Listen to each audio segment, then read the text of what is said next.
I am Dustin. This is Mr. Grumpy Name Co. Why don't you start the video with less energy, please? He's a little grumpy today. Just a little less energy. See how grumpy he is? He's just so grumpy today. I'm a little grump. Heading into Week 10. This is your Week 10 ranking show. Hopefully your all's teams are doing well. And if you got questions, don't forget, put them in this video. We try to answer as many as we can and get into our FanDuel game. And who do we got at quarterback, Mr. Grumpy Name Co? Yeah, and I'm going to keep grumpy because I'm going to have to say this, and I don't want to say it, but I'm talking about the GOAT. I'm talking about Tom Brady. He's the GOAT. That makes me grumpy. He is. Admit it. I won't. It's so annoying that he is, but he is. But he hasn't been the GOAT as of late. That's why he's ranked number 6 this week. The last 2 weeks, he's only had 1 touchdown pass, and the offenses look kind of weird, not going to lie. Michelle, Sony's going to be back. Gronk hasn't really been utilized. And I know there's been some injuries and people kind of banged up, but still, he hasn't been great. You're obviously starting him if you have him. But, there are some leagues where, let's say you have him or Cam Newton. We do have Newton ranked above him this week. I want to talk about Mr. Dak Prescott. If you've been watching the shows this year, you know that I am a fan of his. And I know that in real football, he hasn't looked all that great. Dallas hasn't looked all that great. There's a lot of discussion about what's going to happen with the future with all of that. But in fantasy, Dak's actually been pretty good as of late. If you look at the average over the last 4 weeks, he is a top 10 quarterback. You look at his schedule for the rest of the year, it is absolutely absurdly easy.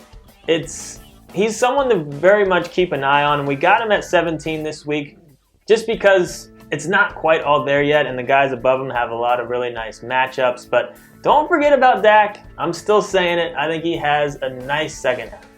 Let's keep with the grump train as we go over to running backs. Leonard Fournette.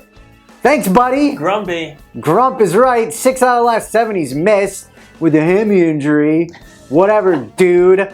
But he's going to be back this week. He's practicing. I think he plays in full. And we have him ranked as such, right? We have him ranked, almost in our top 10.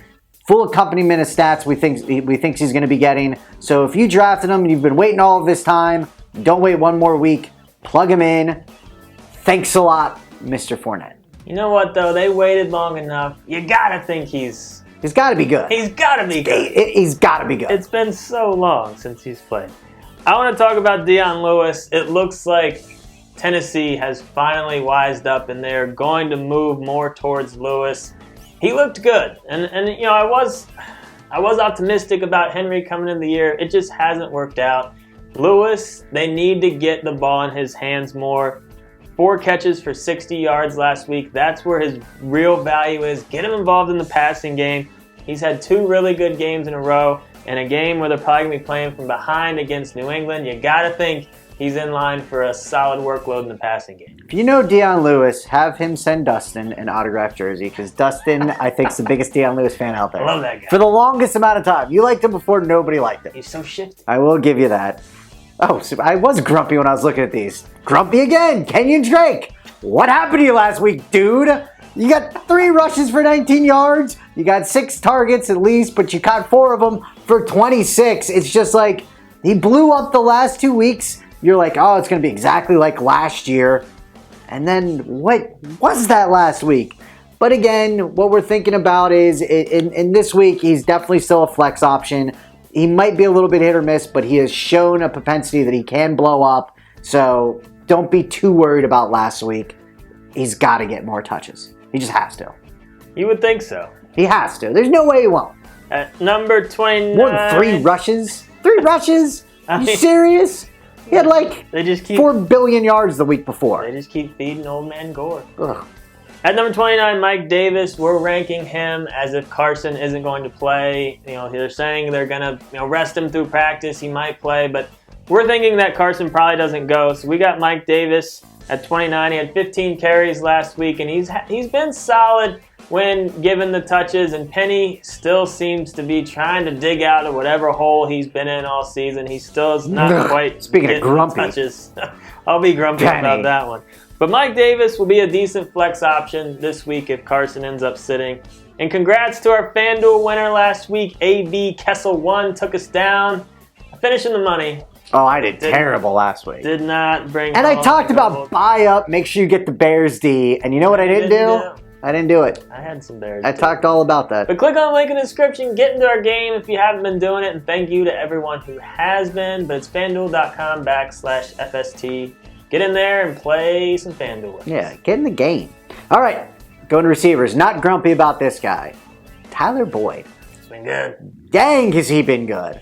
Dustin and I were talking about even like a one-keeper league, like where you keep one person based on like draft value.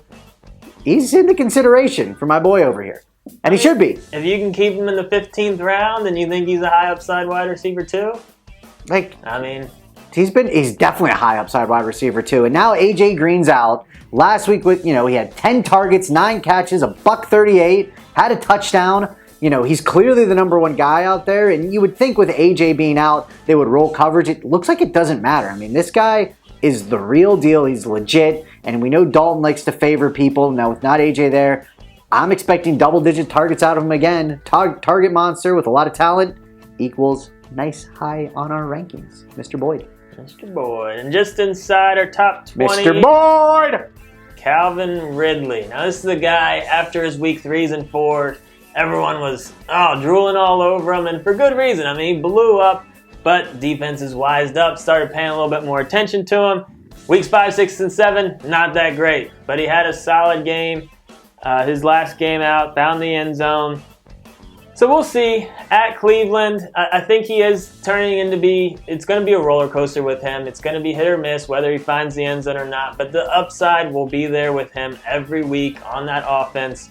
There's always going to be plenty of points to go around, plenty of yards to go around. So, it's not what you were hoping after weeks 3 and 4 that he would turn into, but he's still a solid option every week.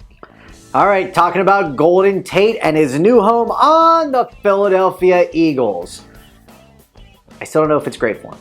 Not going to lie. I thought him leaving the Lions because there's 3 mouths to feed, but if you looked at it, he was getting like 10 targets a game with the Lions, and I love me some targets.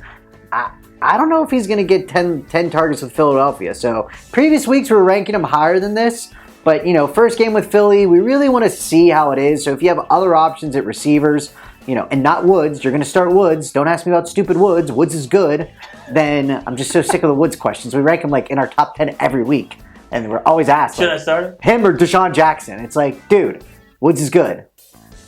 Yeah. Well, who am I talking about? Golden Tate. Golden Tate. So anyway, there's a lot of mouths to feed out there.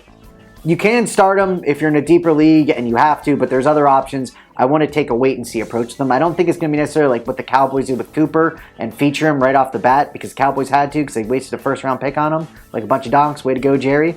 Cowboys fans, I know you're hating because Golden Tate got sent for a third-rounder. It's got to hurt. But Cooper's a lot younger. He is a lot younger, and I did like what he said about the situation. I'm not going to prove, what did he say? I'm not going to prove the Raiders wrong. I'm going to prove the Cowboys right. I like that. Now I'm talking about Mr. Amari Cooper. We did get some flack not having him in our top 40 last week. And it was just, there are a lot of question marks still. He made it on the update. On the update before Sunday, he didn't make the list. But he didn't make it in the video. Didn't make it in the video. So we wanted to see it, and we saw it. And he got 8 targets. And it's looking like they are going to feature him. And all signs are pointing up for Amari Cooper on that offense. And like I was saying earlier with Dak, the passing schedule, the defenses they play for the rest of the way are absolutely awesome. So Amari Cooper, the arrow's definitely pointing up. He's certainly interesting. Don't mind him this week against Philly as a flex option, but it's still far from a guarantee with him. So let's talk about the amazing, deep, so good all year tight end position. My God, it's been a bloodbath. But who's been good is O.J. Howard. He's been really good as of late. We have him ranked number 4 this week. He might be top 4 the rest of the way. So I actually got him in one league. I picked him up after waivers cleared, which was nuts. I just had to grab him. I don't know what he was sitting there for. So he's been great. With Fitzmagic, I absolutely love him. 19 targets in the last 3 weeks, and 3 out of the last 4 weeks he's found the end zone. Fitzmagic's got the job. Howard is a stud. We talked about him a lot last year about how great he could be. Looks like he's realizing that potential. O.J. Howard, make sure you're grabbing him. Make sure you're starting him. Jack Doyle at number 10. He had a big game week 8. They had their bye week 9. And now it's like, what do you do with Doyle and Ebron? Who's the guy to start? And they have a matchup against Jacksonville. It's kind of a mess, but you know one of them is going to have a good week. I mean, it just seems like they really do feature their tight ends a lot out there in Indy. But it's still going to be hard to guess each week who's it going to be. At this point, we're leaning a little bit more towards Doyle than Ebron. But if you have Ebron and you don't really like your other options, he's still a decent guy to consider starting. But one of those guys will probably find the end zone this week. Oh, Doyle rules. All right. Good job. Name the movie. You like that movie. Oh. That's like one of 4 movies you've ever seen. I watched a movie today. What movie did you watch today? What was it? You think about that. All right, as we move on to defenses, going to talk about a weird defense here, talking about the Bills. Been hating on the Bills, but the Bills are playing the Jets. The Jets' rookie quarterback, Sammy Boy, is not playing. Jets' rest of their offense ain't it too good. You know, Powell obviously is done for the year. Crowell hasn't been great. You know, we got McGuire, whatever the heck his name is. McGuire. What do I call him? McGuire? I bereaved McGuire. You know, either way, the offense, I am not scared of the Jets offense, so we're looking at a pick up and play. This is similar whenever we told you to get the Chiefs, and that certainly worked out a week or 2 ago. So if you're in a pinch for defense, you can do a lot worse than the Bills probably. Chargers at number 5 at Oakland. We've all seen what that Oakland offense has turned into. And the Chargers D, like you look at their overall point total, it's not that impressive, but they had really bad weeks against Kansas City and the Rams, which you can't really blame them for. And then they hadn't scored a defensive touchdown until last week, and they did find the end zone on defensive end last week. So overall, the Chargers D hasn't really been that bad. And with a matchup against Oakland, you gotta think there's a good chance for them to have a solid week. And it was close encounters of the third kind. Third kind is what I wanted today. Weird. Yeah. Scrolling through. Had you ever seen it before? It was alright. I don't think I've ever seen it actually. It's Spielberg, right? Yeah. It was alright. It kind of held up. Graphics. Eh. Well, that's week 10. Check out all of our other videos for I wasn't the week. answering on purpose. I was hoping maybe you look stupid. Okay. That's what I was going for. Leave some comments if you got questions. So tired. About your lineups. Grumpy. Leave some comments about Mr. Grumpy over here. Oh, yeah.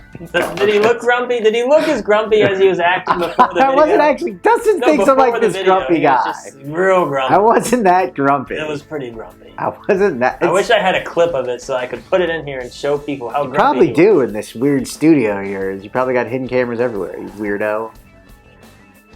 Maybe I was a little grumpy. Leave some comments.